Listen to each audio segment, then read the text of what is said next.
Good afternoon. Thank God for air conditioning, huh? Just go 1 week without it, we really appreciate our blessings. You know, beautiful day too, isn't it? Everyone here who has some problem, raise your hand. We all have problems, don't we? Sure we do. We all have problems. Sometimes we get stuck in our problems. So, you know, look at it. It's a beautiful day. We're here. We're alive. God loves us. What more do we ask for? What more? You know, this gospel story about seating at the wedding banquet reminds me of an incident in my own life, which I will share with you. This happened many years ago. I performed a wedding, and then after the wedding, I went to the wedding reception. It was held at, I think they call it the Savoy Opera House out of Trail Dust Town, way out there on Tankerville Road, if you know where that is. That's where the reception was. So I arrive out there, and I notice that there are name cards at all the seats. So naturally, what do? I start roaming around among the tables, looking for my name. Okay? And I roam, and I roam. I don't find my name anywhere. I mean to tell you, it's sort of a strange feeling like I'm out of place, you know? I also felt, I have to say, a little bit overlooked. You know, am I in the right place? I was invited to this reception, wasn't I? But then, a member of the wedding party came over to me and took me to my place at the head table. But it was a lesson. It showed me just how easy it is to feel slighted or overlooked. I bet you've had some kind of experience like that yourself, huh? You know, Alex Haley, who is the author, obviously, of Roots, the book and the TV series, he said that he has in his office a picture of a turtle on a fence post. And he says every time he looks at that picture, he's reminded of a lesson from a friend of his. If you ever see a turtle on top of a fence post, you know for sure he didn't get there by himself.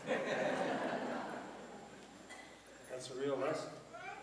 So Alex Haley went on to say, you know, anytime I start thinking of the wonderful things I have done, I think of that and realize that it's only because of the work of a lot of people that have brought me to my fence post.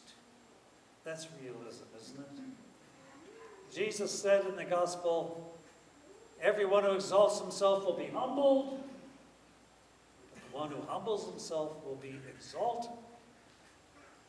St. Paul, in first letter to Corinthians, I think says echoes very much what Alex Haley is saying. When St. Paul writes, name something you have that has not been given to you. And if it has been given to you, why do you boast as if it's your own? Think about that. Name something you have that has not been given to you. You know, our mind, our intelligence, our imagination, our strength, our vitality, our health, our abilities, our talents, our very life itself are all gifts of God. And our friends and family and other people and benefactors have all been responsible for bringing us to the top of our fence post. That's the truth.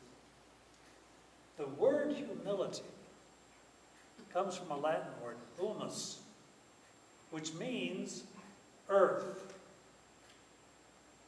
Humility means down to earth. Humility means honesty. Honestly acknowledging our dependence upon God and upon one another for everything we are and everything we have. I would like to just put a little different viewpoint on humility than we usually hear. Okay? I think the humility is not so much about how we think about ourselves as it is how we think of other people. I have to think about this one too. Do we treat some people as lesser than ourselves? Do we talk about some people as lesser than ourselves? We are all God's children. We are all loved equally by God. We are all totally dependent upon God. So let's be humble, meaning let's be honest and stay close to the ground.